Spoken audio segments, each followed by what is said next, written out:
Welcome guys to the next session of PowerShell 101 Cmdlets session. Uh, this is the second video in the series, and this time we will discuss the basic structure of a cmdlet.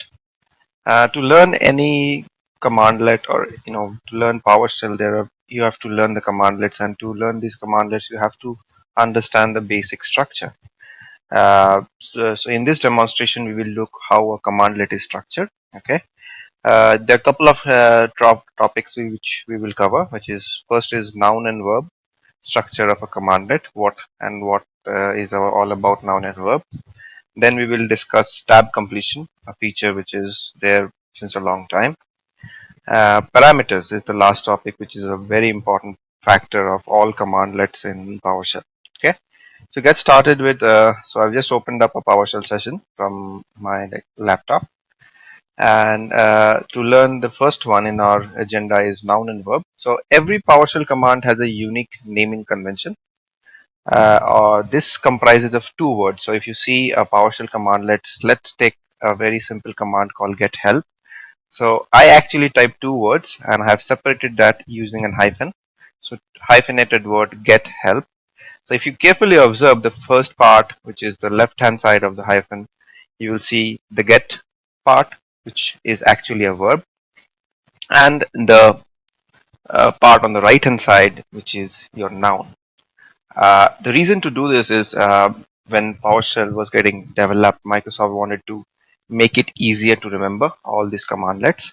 So first part is your action. The second part is an object on which you are performing that action. So in this case, I am getting help. Help is an object which I'm calling, and I'm getting help.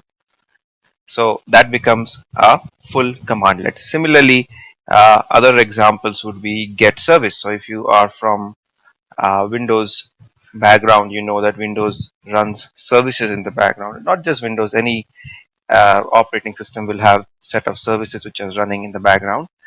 You can see this services if you go to the task manager. You would be seeing these services in Windows 8. If you want to see all the services which are running, you can also go to services.msc.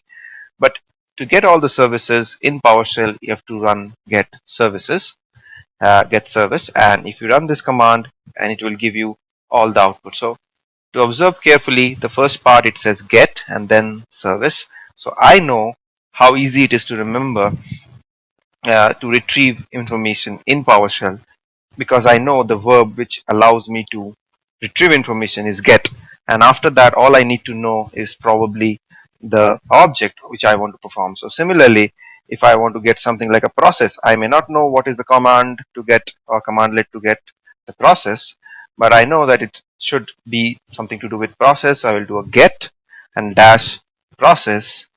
It should show me process. So if I can tab through it, so there you go. So I don't even have to write the entire thing, and I can say get process, and it will show me all the processes that is running in the current system. So that's the noun and verb. So verb is an action which you perform on a particular object. That object is your noun. There's an important command out here which is called the get verb. So I want to know all the verbs that is applicable to PowerShell. So in that way I can remember what actions I can perform on particular objects. So let's see, this list is a very comprehensive list and it's a big one. We may not use all of them, but yeah, as and when we learn all these commands, we will try to understand what they do. So add definitely is a thing which we will do, and in the later sessions. The most used one is get, set, then there is restore, save. These are the most uh, well known. Write, send, receive, read. These are well known verbs which we'll see other cmdlets will use. Okay, so that's all about noun and verb structure of a command. It's just an easy way to remember PowerShell cmdlet. It's if you write your own cmdlets later using .NET or maybe a module, you may not use noun and verb, but PowerShell or Microsoft recommends to use noun and verb, because whoever is using it, it's easier for him to remember, because he can use the verb to call certain actions on a particular object, which is your noun. Okay. Another very cool feature in PowerShell is the tab completion. So if I do a get slash say uh, p, sorry, I showed this example. So I do not know what is the commandlet to get process. I was thinking it can be process, it can be processes, it can be ps. I really don't know, but I can tab and see what command starts with P. All the command that starts with P and it's part of my PowerShell session, I will be able to see them if I just tap complete this. So there you go. Get process is one of them. But amazingly, Bash or any Unix based host or any other command prompt usually had this feature, but PowerShell has extended this now. Now you can tap complete your parameters as well. We'll talk about parameters later, but to call any parameter name, so you have to, if you know the parameter name, it's fine. So let's say I know the parameter name, so I know there's a parameter called name for get process. I can call name and I can say svc host and it will show me the svc host processes. But what if I didn't know that there's a parameter called name, or there's another parameter? What about id? I do not want to get the process by name, but I have to get it by a PID, process ID. I don't know that, so I just press dash to call the parameter. Now I press tab and it will give me ID. So ID is another parameter. So what else does it have? It has input object, it has include usernames, it has computer names, it has modules, it has file version info, it has verbose, debug, error action, warning action, error variable, warning variable, out variable. All these parameters are there and I'm just tabbing it out through it. So I do not need to know all the parameters. I do not need to know the command. If I know tab completion is there and if I know the noun and the verb structure, I would be able to get the relevant command.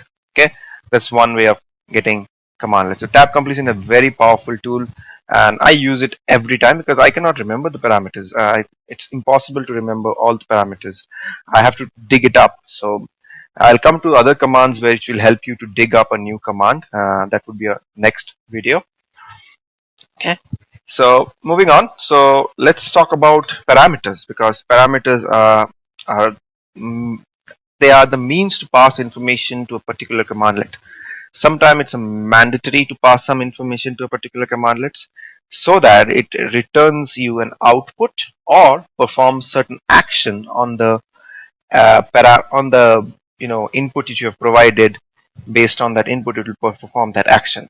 So there are some parameters which are common across all PowerShell commandlets. I think we saw a few of them like error variable and all those things. So we'll talk about that. I have a separate parameters video because parameters is a big chunk of the explanation to do because parameters is something which commandlet will use and there are a lot of caveats in that as well. So if I say we were exploring the commandlet called get process. Now if I say I can just tab through and see all the parameters here and we've just done that.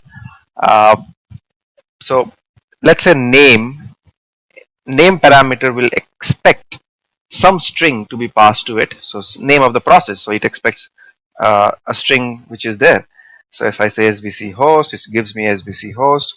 Similarly, ID parameter, the one which is ID, this will expect some process ID information to be passed to it. So if I say 4356, that's the last one in the list, which you can see the list which is shown there.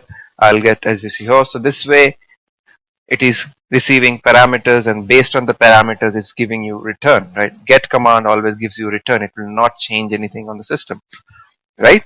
Now these are fine, but let's say when I'm running get process, I'm also getting, without passing any parameters, I'm getting an output because PowerShell assumes that if you're not passing any parameters for this particular commandlet, it's going to return all the processes which is running on the system. But there are commandlets where they will expect input from you as a parameter mandatorily. Let's say, for example, write output. This commandlet will expect an input to go in so that it can work with it, because write output, what it does, it will write whatever you're sending it as a parameter, and if you just press enter over here, it will say that, hey, I don't know you haven't passed any value to me. So you have to supply a value to me. And for which parameter you have to supply the value? It's input object. And if you see that brackets over there, it says that's the 0 position of that parameter. So I can say hello world here. Okay. And it will say for input object 1, that is the next parameter, are you passing any parameter? I said no, I don't want to pass anything. And then it says hello world. So to explain this, I would want to show you something. So I would use a command called get help, Cmdlet, sorry, and I would type write output, and it will show me what parameters it expects, right?